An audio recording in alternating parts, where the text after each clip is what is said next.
Graça e paz para todos que estão ao vivo conosco ou que vão assistir depois essa live, amém? Nós vamos falar sobre Shabat, dia de festa. Nós sabemos que o nosso Deus é um Deus festeiro, eu sempre costumo falar isso. Deus gosta de festa. Se você vê na Bíblia, a Bíblia é recheada de dias festivos. A cultura bíblica judaica é recheada de festas, né? E eu creio que nós brasileiros também somos um dos povos que mais gostam de festa também, né? Então, tem um dito, né, popular que não é nada bíblico, não tem nada a ver com Bíblia, que fala, né, que Deus é brasileiro. Não tem nada a ver, tá? Não é bíblico. Mas Deus gosta de festa e brasileiro também, né? E aí, quando Ele nos salva, nos deu o seu Filho, e aí nós podemos nos tornar um com o Pai, e Ele gosta de festa, e a gente também já gostava antes, e aí se torna tudo mil maravilhas diante do nosso Senhor Jesus. Então, Ele gosta de festas. E nós, a partir do momento que nós nascemos de novo e recebemos uma nova identidade em Cristo Jesus, nós passamos a buscar viver a cultura bíblica, que a gente chama a cultura do reino. Como a gente conhece a cultura do reino? Através da Bíblia, porque o reino ele existe muito antes de nós, ele já existia antes de todas as coisas, né? Então o Senhor vem revelando o seu reino desde o princípio, revelando a face do seu reino, as suas leis e a sua vontade. E o Shabat é um desses princípios do reino de Deus. O Shabat, queridos, ele não existe só na terra. O Shabat é a manifestação de algo que existe no céu e Deus compartilha conosco. Então, isso é tremendo. Nós, como pastores, né, e como igreja, nós temos acolhido uma visão em nosso coração de buscar restaurar, mesmo que em pequenos passos, as raízes bíblicas e judaicas que nos foram roubadas por Roma ao longo do tempo. Nossas raízes são mais profundas do que Roma. Elas estão em Jerusalém. Eu vou repetir para você entender. Nossas raízes são mais profundas do que Roma. Elas estão em Jerusalém. E essas raízes, né, e esse conceito, esse pensamento, ele tem sido restaurado e construído já há muitos anos, desde quando, né, a nossa igreja, a Igreja Manancial de Vida, decidiu andar debaixo de ensino, de doutrinas, né, da apóstola Valnice, tem unção de mestre, e o apóstolo René Terranova, consolidando essa visão, e hoje, né, através do Rabino Mateus Andona, né, o líder do Ministério Ensinando Sião, cada vez mais essa visão tem sido consolidada e restaurada na nossa vida e no nosso coração. E eu vou falar um pouco sobre a beleza bíblica do Shabat. Então, o que eu vou falar é Bíblia, né? Desse Shabat que nós tanto falamos, live do Shabat, né? Mas existe ainda muitas dúvidas. Nós vamos falar sobre o que está na Bíblia e você mesmo vai poder tirar suas conclusões sobre o assunto. Mas esteja atento, com seus olhos atentos, com seus ouvidos abertos para ouvir o que as Escrituras dizem. Então, quanta polêmica existe em torno do sábado? Desde os tempos de Jesus, quantas seitas, doutrinas e divergências surgiram e surgem em torno desse assunto. Afinal, a gente pensa, devo observar o Shabat, um dia do descanso? Mas então eu já descanso ao domingo, então é o meu Shabat? Um judeu convertido deve guardar o Shabat? Pode um cristão debaixo da graça, não judeu, guardar ou observar o sábado? Então são muitas perguntas, né? Eu gosto muito do André Valadão, muitas vezes as pessoas, né, perguntam isso a ele. Gosto muito dele, né? Não porque eu gosto dele, preciso concordar com toda a visão dele, mas eu respeito muito, amo os ensinos dele, mas nessa parte aí eu acho que ainda falta um pouco mais de uma visão mais ampliada sobre isso para ele, né? Então às vezes as pessoas perguntam, ele é bem enfático no assunto e rápido. né? Mas para mim, não é isso, não tem problema nenhum. O sábado é algo que nós precisamos aproveitar dessa bênção, né? Quantas vezes nós somos ensinados, vamos tomar posse das bênçãos. Então eu acho que o Shabat é uma bênção que já está estabelecida, que nós precisamos tomar posse dela. Então, primeiro, vamos entender o que significa a palavra Shabat. A palavra Shabat, ela vem do hebraico e ela significa cessar, parar, descansar. Uma pausa. Então, como substantivo, quer dizer dar nome a uma semana, um dia da semana, o sábado, sendo esse dia o 7º dia. Agora, quando que esse conceito ou essa palavra foi usada pela primeira vez na Bíblia? Alguém sabe? Alguém que está aí online, ao vivo? Eu sei que demora um pouquinho de tempo, mas alguém sabe quando na Bíblia cita a primeira vez o conceito do Shabat? Esperar um pouco. Nós vamos ter essa resposta.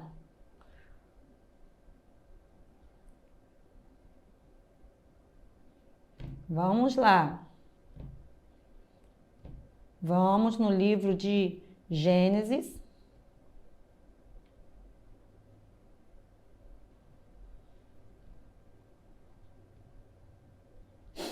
Livro de Gênesis, capítulo 2.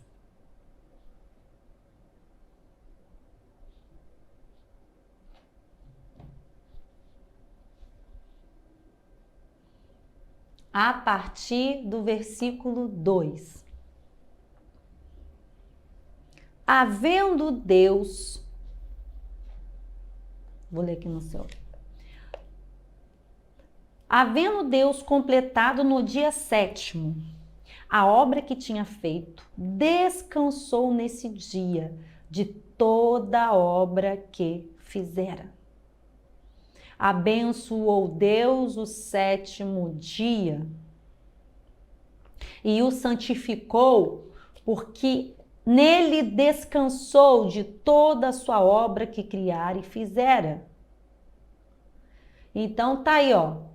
A irmã Regina respondeu, na criação. O Shabat, ele já é citado na criação.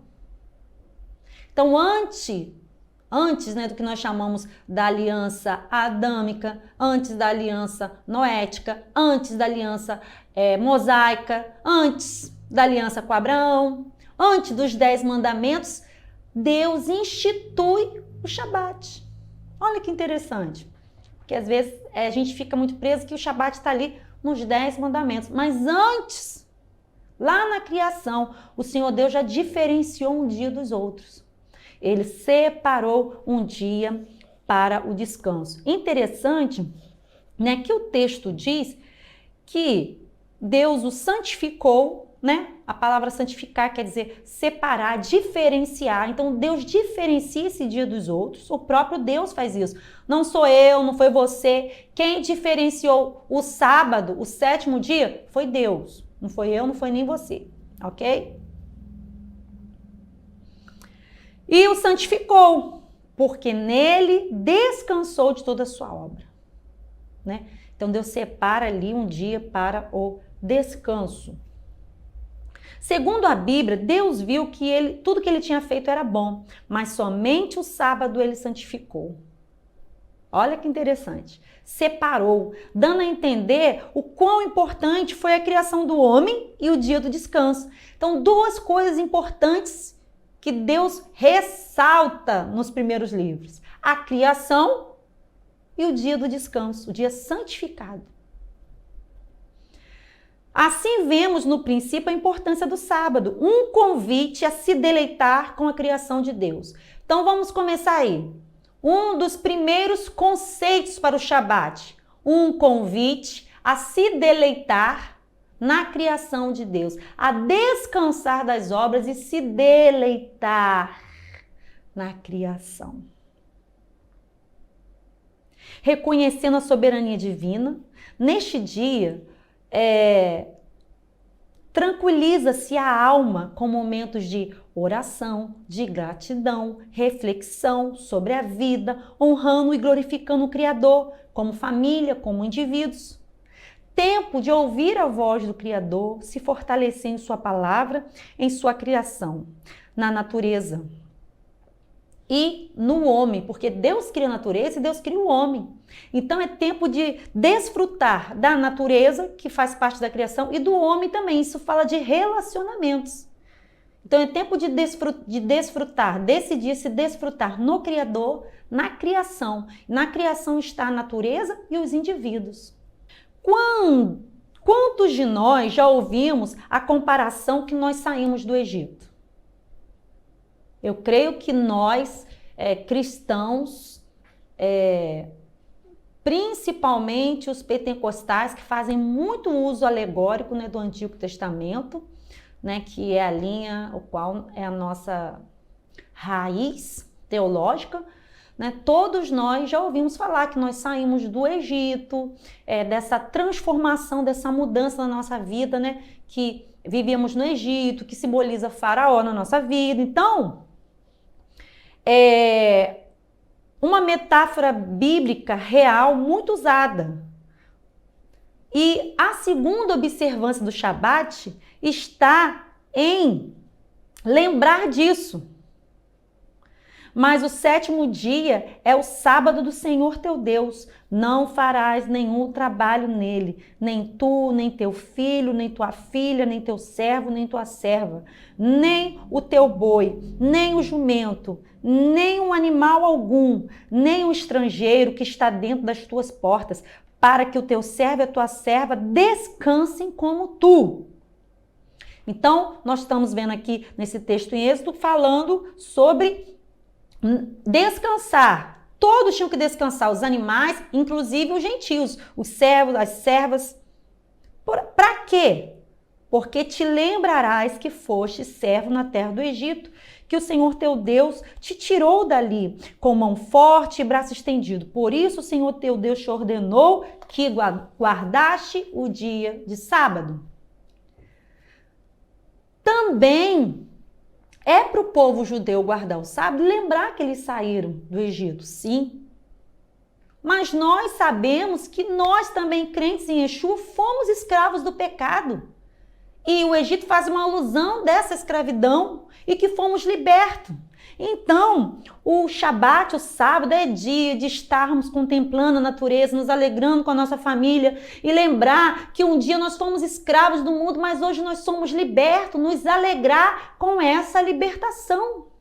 O Criador nos convida a fazer essa reflexão e nos convida a essa celebração semanal.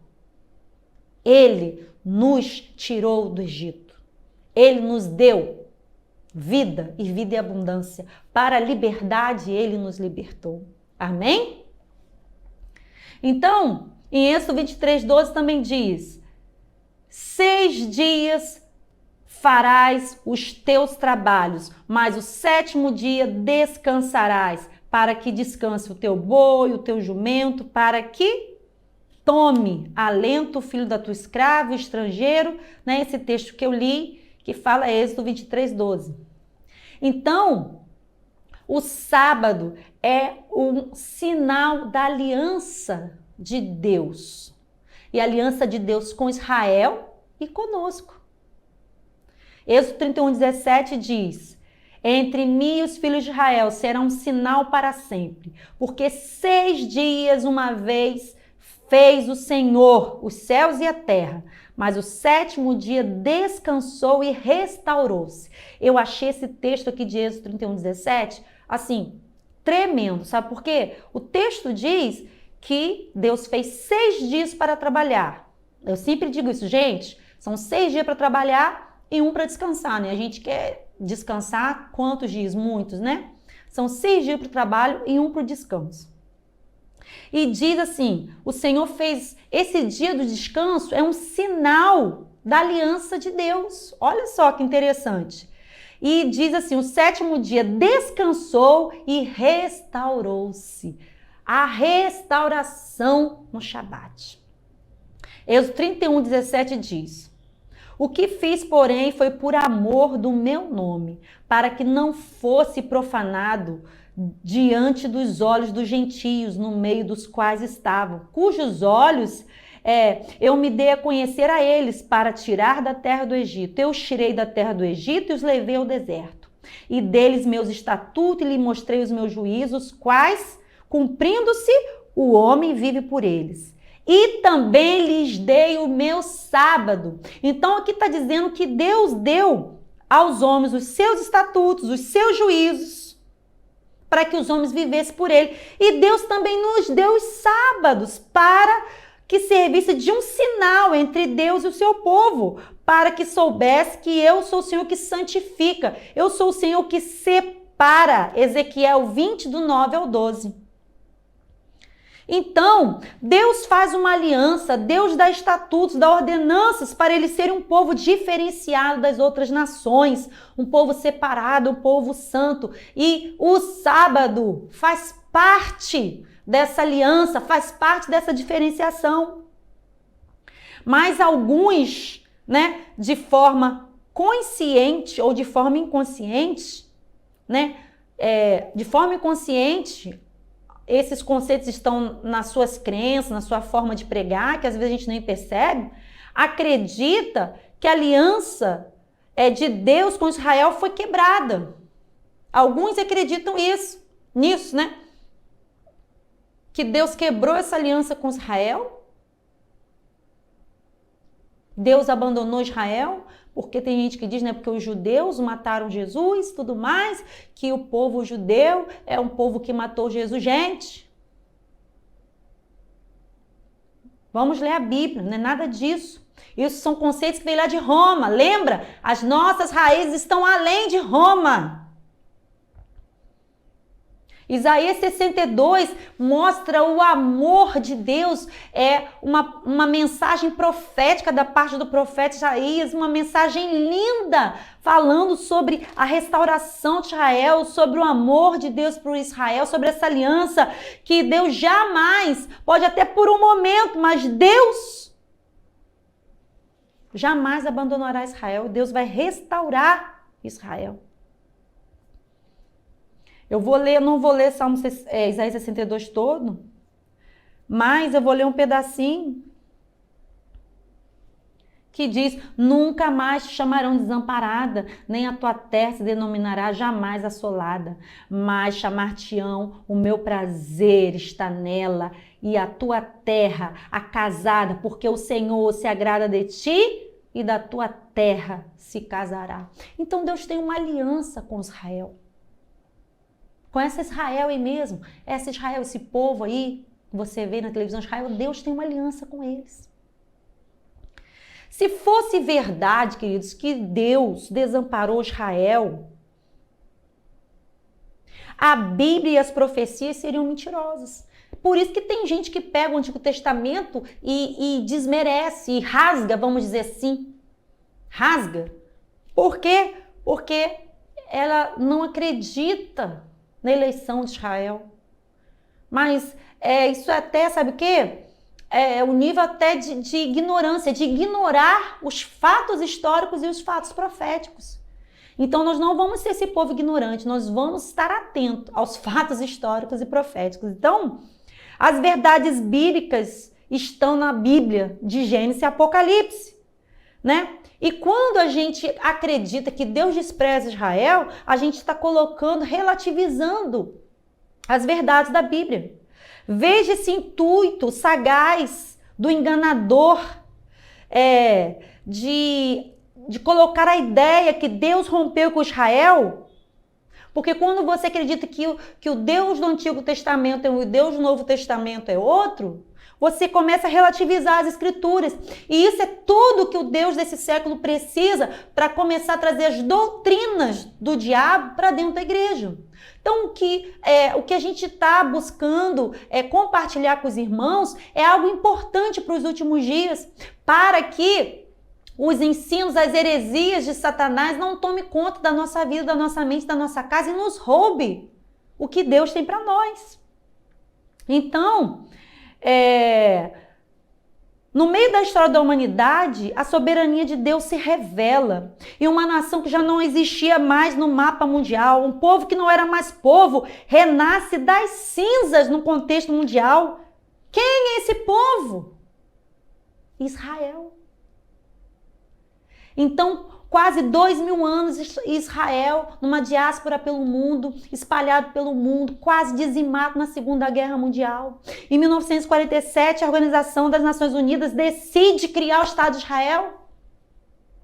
Né? E foi um brasileiro, Oswaldo Aranha, né, que presidiu a Assembleia essa semana mesmo, nos 200 anos da independência do Brasil. O primeiro-ministro de Israel parabenizou o Brasil e lembrou disso. Eles não esquecem, não, que o Brasil fez parte desse ato profético. Ai, que tremendo, gente. Olha, eu fico empolgada quando eu fico falando essas coisas mesmo.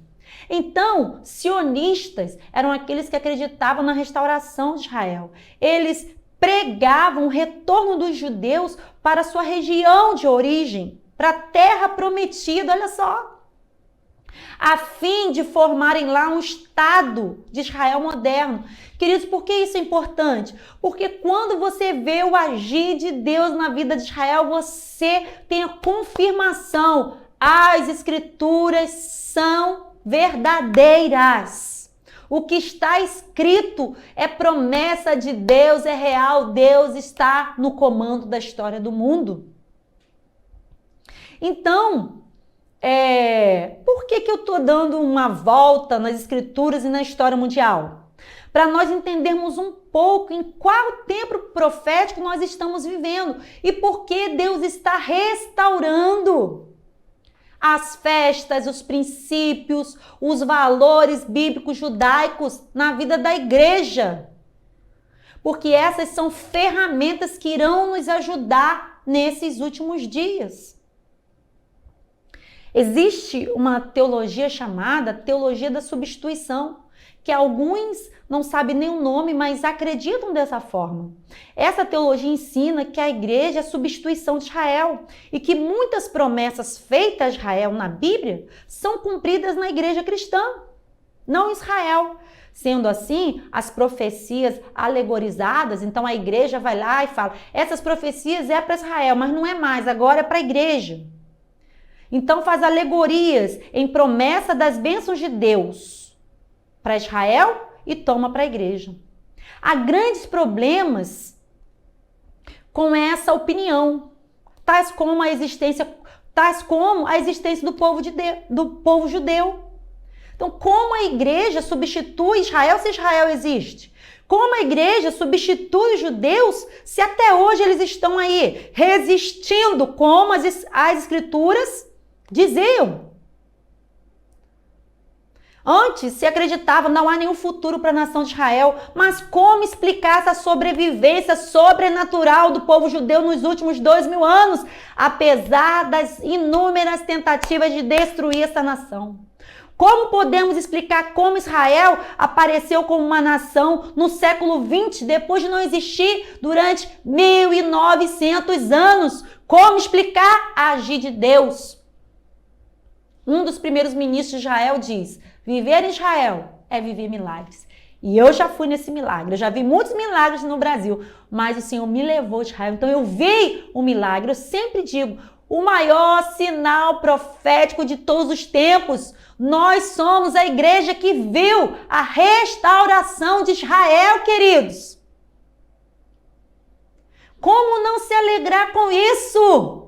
Como não entender uma igreja distante das profecias, uma igreja distante dos profetas, uma igreja distante dos mandamentos, não consegue se alegrar com o maior sinal profético da nossa geração, do milênio? Desculpe, irmãos, eu me empolgo mesmo, porque isso é viver profecia. Nós estamos vivendo um tempo profético de verdade, realizando. E os olhos de muitos estão cegos. Aonde eu quero chegar com isso tudo? Romanos 11:1. Digo, pois, porventura, Deus rejeitou o seu povo, aqui está falando de Israel, de modo nenhum. Porque também eu sou israelita, o apóstolo Paulo está falando da descendência de Abraão, da tribo de Benjamim. Esses dias eu preguei na igreja, no Romanos 11 completo. Não há dificuldade nenhuma para entender Romanos 11, que Israel será restaurada. Romanos 11:12 diz, na sua queda foi riqueza para o mundo, na queda de Israel. Ou seja, quando Israel se afasta de Yeshua. E a sua diminuição, então não está dizendo que ela acabou, está dizendo que ela diminuiu. Riqueza dos gentios, quanto mais na plenitude de Israel. Por isso que eu quero dizer para você, Israel está sendo restaurada, está caminhando para a plenitude. Sabe que Romanos diz? Que a plenitude de Israel vai trazer vida entre os mortos. Sabe o que é vida entre os mortos? Ressurreição. Sabe o que quer dizer ressurreição? A volta de Yeshua. Oh, me desculpe, mas eu me empolgo, porque nós precisamos ver, queridos, e nos preparar a noiva amada do Messias. Que a restauração de Israel, que tem sido gradativa, assim como a visão do Vale de Ossos Secos, aponta para a plenitude de Israel. E a plenitude de Israel, como diz em Romanos 11, aponta para a ressurreição. Ressurreição aponta para o retorno do Messias. Glória a Deus! Oh, aleluia! Então, vou acalmar. Israel não deixou de ser Israel de Deus. E suas promessas e alianças continuam de pé. Até a plenitude dos gentios, onde toda Israel será salva. Romanos 11, 25, 27. Então, as promessas, a aliança, a lei, pertence a Israel. Sim. E nós fomos enxertados. Quando você lê lá Romanos 11. E agora, pela graça, alcançamos a salvação por Cristo Jesus. E também, queridos, podemos desfrutar da salvação em Cristo Jesus. Sim, porque através de Cristo Jesus nós somos salvos. A graça nos alcançou. E podemos desfrutar das bênçãos dadas a Israel. Queridos, as bênçãos foram dadas a essas bênçãos, e uma delas que eu estou citando hoje em específico, o Shabat, sim, foi dada a Israel. É isso que eu quero dizer, sim, foi dado para Israel. E essa bênção está viva, Israel tem preservado até hoje. Mas nós podemos nos deleitar, nos alegrar, participar. Nós somos convidados a participar dessa alegria, que é o Shabat. Então, Romanos 11, 17 diz, e se alguns dos ramos, aqui está falando dos ramos de Israel, você vai ver nesse texto que está falando de Israel. Olha no contexto. Se alguns dos ramos foram quebrados, e tu, está falando dos gentios, da igreja gentílica, sendo zambujeiro, que é um tipo de oliveira que dá no deserto, que o seu fruto não tem tanta qualidade, foste enxertado em lugar deles e feito participantes da raiz e da seiva da oliveira, não te glories contra os ramos, ou seja, contra Israel. E se contra eles te gloriares, não és tu que sustenta a raiz, mas é a raiz que te sustenta. Então, queridos, é a raiz, são os princípios bíblicos dados a Israel que irão nos sustentar, que irão trazer a seiva, a vida até nós. Ah, mas Jesus Cristo sim é a vida, sim, e Jesus Cristo nos une a essa árvore histórica, memorial, contextual, nos dá uma identidade. para que dessa identidade flua a vida em nós, haja diferenciação entre nós, que a gente venha aprender, que venhamos aprender a viver uma vida conforme povo de Deus. Então, não é você que sustenta a raiz, mas é a raiz que te sustenta. Dirás, pois, os ramos foram quebrados para que eu fosse enxertado.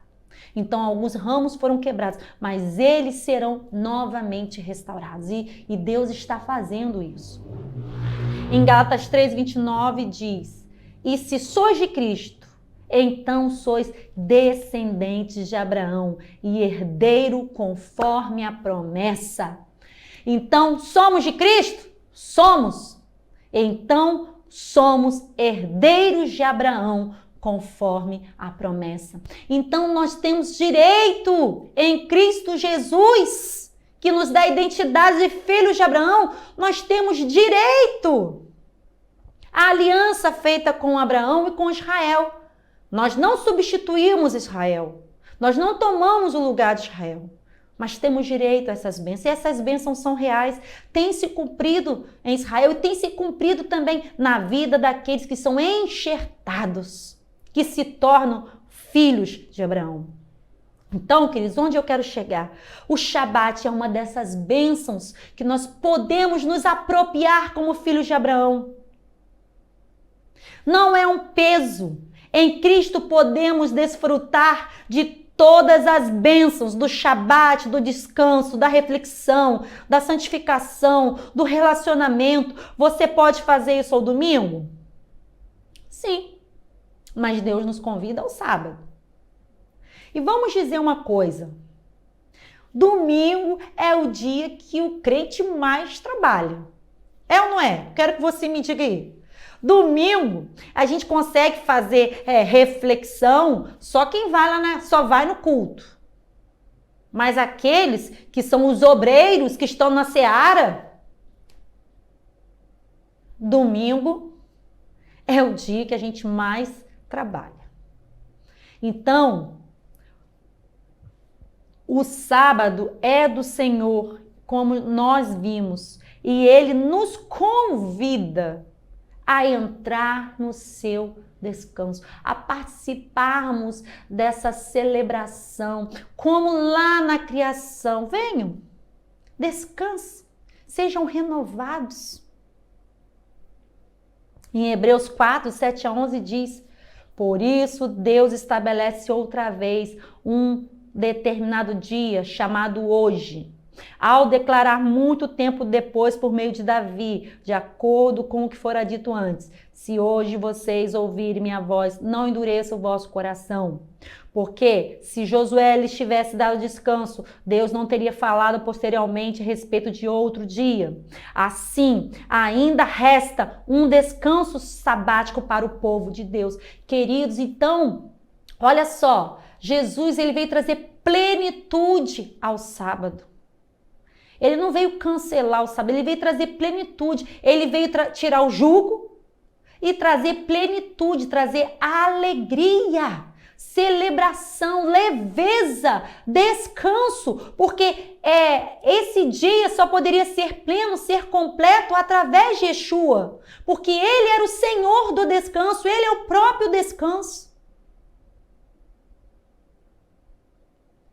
Então, pois todo aquele que entra no descanso de Deus também descansa das suas obras, como Deus descansou das suas. Então está falando aqui de obra mesmo, de parar, de descansar mesmo. Está falando aqui no Novo Testamento em Shabat.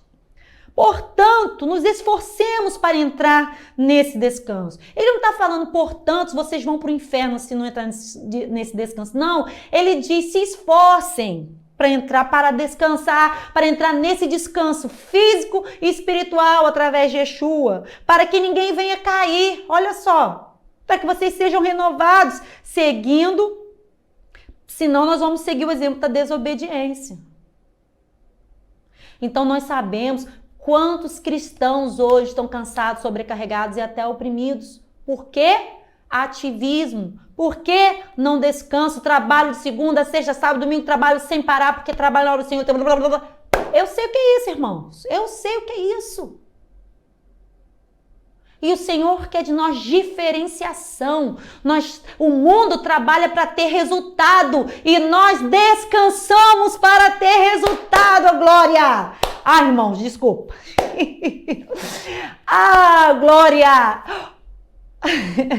Nós trabalhamos sim, porque o trabalho é um princípio, porém o nosso resultado vem do descanso, da obediência, de descansar no Senhor.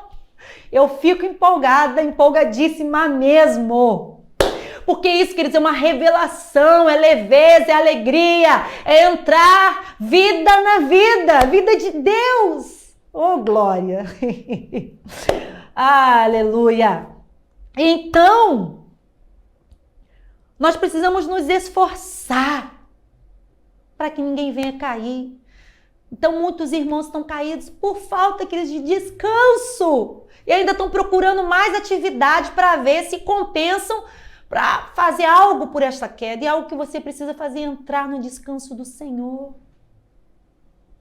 Descansar, espírito, alma e corpo. Mas o espírito não precisa descansar, mas o próprio Deus disse que ele descansou como exemplo. Espírito descansa, Deus descansou, Deus é espírito. Oh, glória! Alguns vão dizer, mas pastora, isso é legalismo.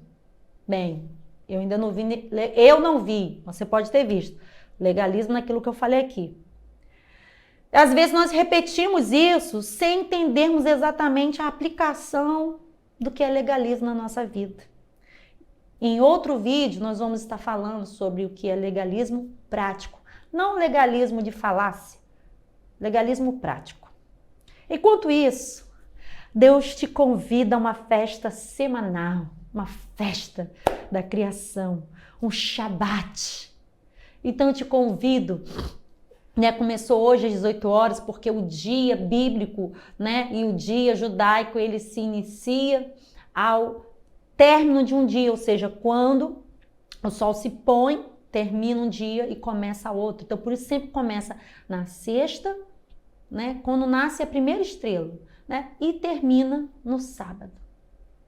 No sábado, às 18 horas também, mais ou menos dentro, do nosso horário.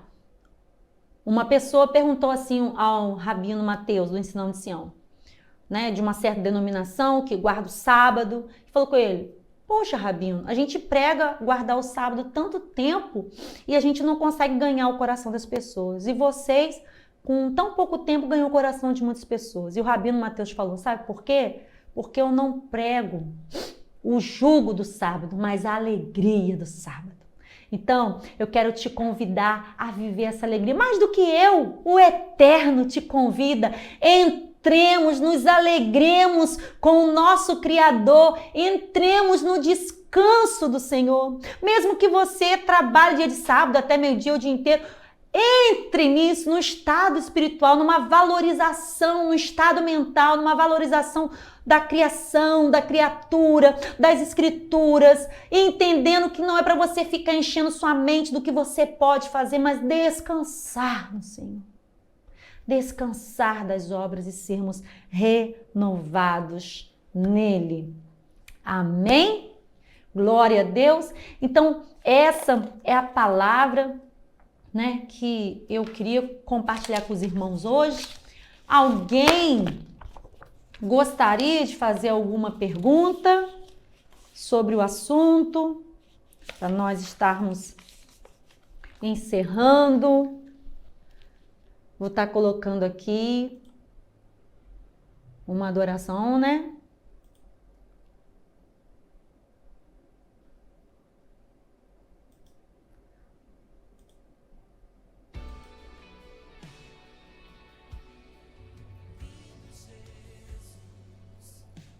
O Senhor é bom. O Senhor é bom. Amém? Você crê nisso? O Senhor é bom. E as suas misericórdias, elas se renovam sobre nós. Amém? Senhor, se você sente seu coração ardendo para descansar no Senhor. Se você me perguntar assim, pastor, eu preciso muito desse caminho. Me ajuda a encontrar esse caminho. Esse caminho nós somos conduzidos por eles através do Santo Espírito. Porque nós realmente, nos falta muito conhecimento. Mas o Espírito Santo, ele intercede por nós, ele é o nosso ajudador. E se o nosso coração estiver alinhado, ele vai nos guiar em toda a verdade. Mesmo de uma forma simples, queridos.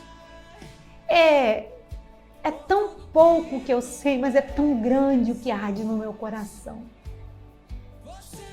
Então o Espírito, ele vai te conduzir em toda a verdade, em todas as coisas. Só a gente buscar abrir o nosso coração, manter os nossos ouvidos atentos à voz do Senhor, e nós encontraremos o caminho da verdade, o caminho que nos liberta, que transforma, que cura, que restaura a nossa vida, porque nós já somos salvos por Yeshua, ele nos salvou, ele nos fez o seu povo, e agora que nós possamos tomar posse da herança como filhos de Abraão, de tudo aquilo que Jesus já conquistou para nós, com alegria, com o sangue derramado. Ele nos fez filhos de Abraão. Amém? Ninguém tem perguntas? Alguém tem alguma dúvida? Alguma pergunta? Então, vou estar orando. E quando eu terminar, se tiver alguma pergunta ali, eu vejo se dá para a gente responder, tá bom?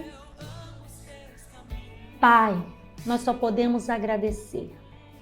Só podemos te dar graças por tua palavra. Só podemos te dar graça por esse recurso maravilhoso que é o sábado, que desde o princípio, desde a criação, o Senhor estabeleceu para que houvesse descanso, Pai, nas nossas almas, descanso, regozijo e alegria. Celebramos a Ti, Criador do Universo, aquele que nos resgatou das trevas e nos trouxe para a maravilhosa luz e nos fez filhos, herdeiros, co-herdeiros em Cristo Jesus das bênçãos dadas a Israel, Pai. Que haja paz em Jerusalém, que haja salvação, restauração, plenitude, tanto nos gentios quanto em Israel, para que haja vida entre os mortos e Yeshua retorne restaurando a terra, Pai. Ansiamos por sua presença, ó noivo amado. Ansiamos pela restauração de todas as coisas, Pai. Que o teu Espírito nos guie em toda a verdade. E a tua palavra é a verdade que nos liberta. Que nós venhamos sempre entender a tua bondade e o teu amor por nós, Pai. Não só hoje, mas todos os dias da nossa vida, Pai. E para todo sempre. Amém. Amém.